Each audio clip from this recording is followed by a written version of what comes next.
Ahora vamos a comenzar con la primera ley de Mendel. Se denomina segregación de caracteres. Es decir, su enunciado va a ser el siguiente: los factores de un par de caracteres se segregan de una generación a otra.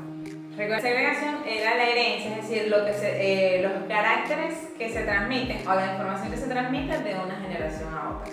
¿Qué quiso decir Mendel con esto? Él lo que nos está dando a entender, o lo que nos está explicando, es que siempre los caracteres observables, todos los caracteres que tiene una generación, se transmiten a la siguiente. Recuerden que él no hablaba de genes ni de ADN, él decía caracteres. Los caracteres vienen siendo los alelos, ¿ok? Entonces, esos factores o esas características que él observó, él se dio cuenta que siempre se iban a transmitir de una generación a otra.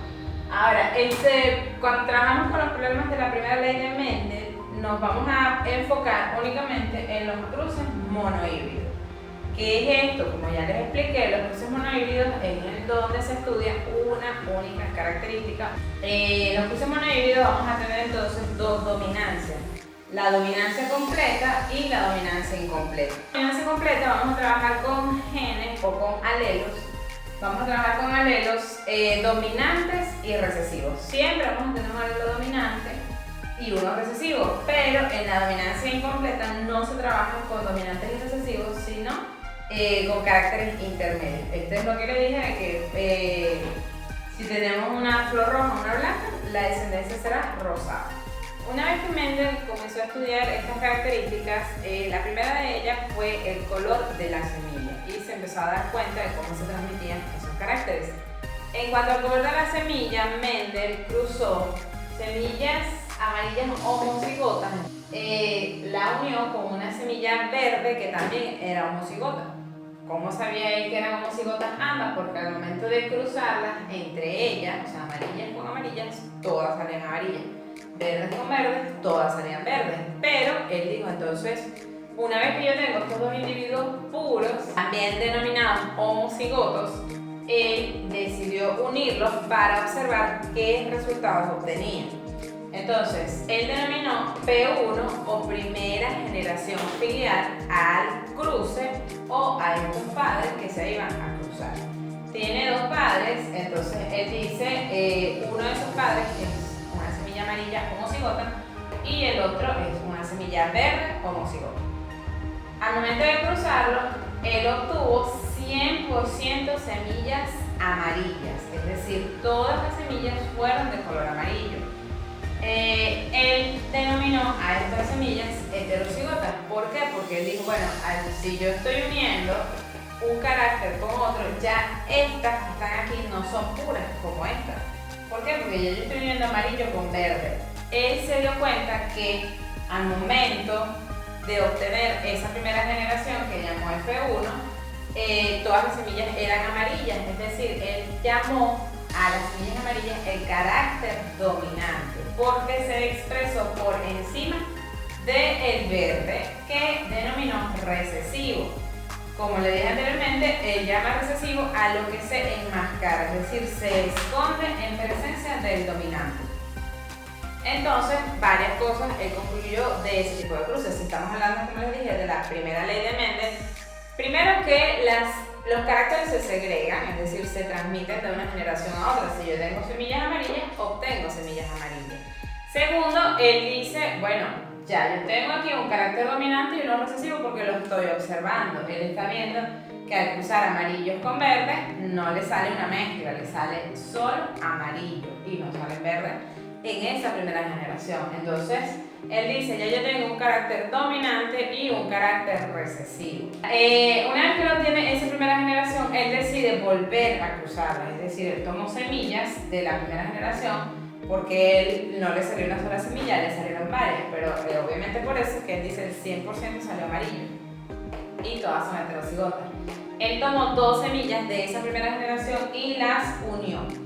Entonces, él tiene ahora para la segunda generación, es decir, los padres de la segunda generación, P2, tienen semillas amarillas heterocigotas y también, por supuesto, semillas amarillas heterocigotas. Dos semillas amarillas heterocigotas. Al momento de unirlas, obtiene la F2 o la segunda generación filial. Esa segunda generación filial obtuvo de cada 4 semillas, 3 eran amarillas y una era verde. Es decir, volvió a expresarse el carácter recesivo. ¿De acuerdo? Entonces, si él obtiene 3 de 4 semillas amarillas, lo denominó el 75%, ya que cada una representa un 25%.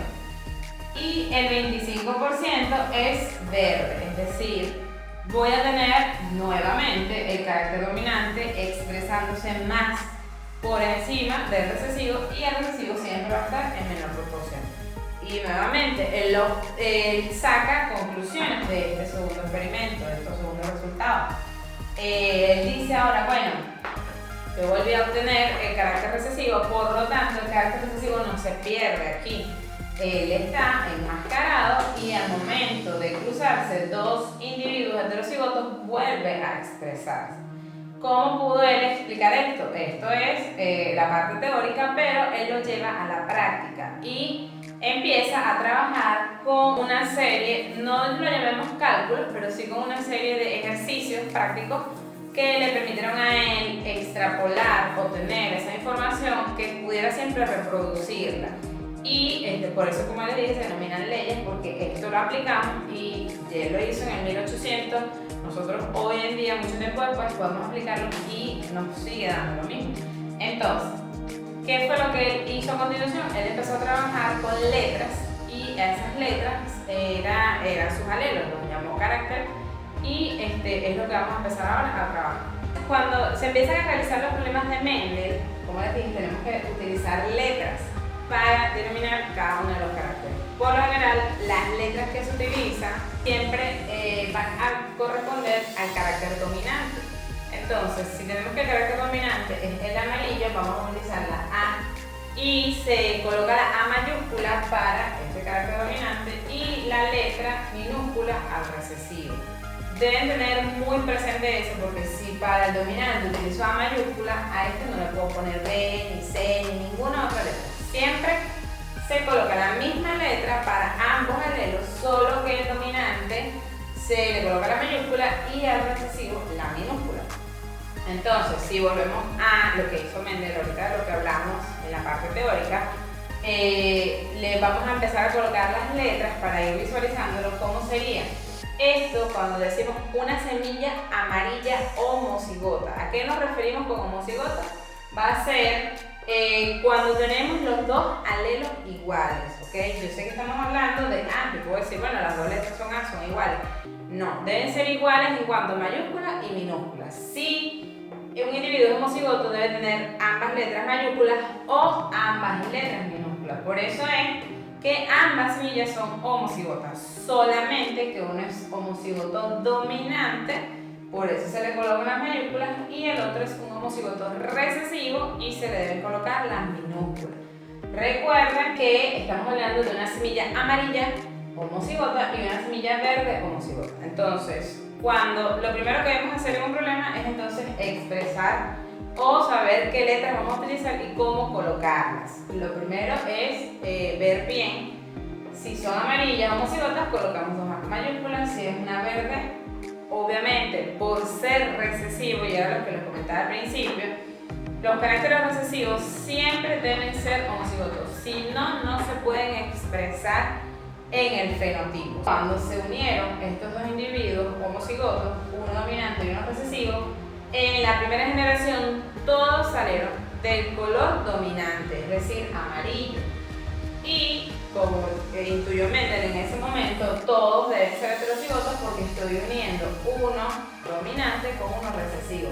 El recesivo no se pierde, no se escapa, no se fuma, aunque no se está expresando, no se está observando en el color de la semilla porque todas son amarillas. Ese gen recesivo se encuentra allí y por lo tanto la semilla se considera heterocigota o híbrida, ¿ok? Híbrida porque es una mezcla, y era lo que les comentaba de que la mayoría de los individuos, para casi todos los caracteres, somos heterocigotos porque somos producto de mezclas de razas, ¿de acuerdo? Cuando pasamos entonces a la segunda generación, es decir, se toman estas semillas y se vuelven a unir, tenemos semillas amarillas heterocigotas, es decir, ambas semillas van a ser mayúscula y minúscula, ¿de acuerdo? Tienen el mismo genotipo. Ojo, cuando hablamos de genotipo nos referimos, yo sé que ya yo les expliqué que genotipo es todo el conjunto de genes, pero en el caso de los ejercicios, los genotipos van a ser las letras. Apréndanselo de esa forma. Cuando hablamos de genotipo en un ejercicio van a ser qué tipo de letras usa y si es homocigoto o heterocigoto. Dependiendo de las letras, yo puedo saber si un individuo es homocigoto o heterocigoto. Entonces, el genotipo va a ser esas letras que utilizamos y el fenotipo son la forma en que se está expresando ese genotipo. Si yo tengo mayúscula con minúscula, un individuo heterocigoto va a ser dominante porque tenga la letra mayúscula. Por lo tanto, el fenotipo se va a hacer su carácter dominante, que es amarillo. Yo uno estas dos semillas y voy a obtener, como se decía, de cada 4 individuos, de cada 4 semillas, obtengo 3 amarillas y una verde. Pero, ¿cómo son esas semillas? Cuando, ahorita vamos a hacer bien el cruce, pero cuando se unen van a salir 2 heterocigotas, una homocigota dominante y un homocigoto recesivo. Y eso es lo que nos da resultados de 75% amarillas y 25% verde.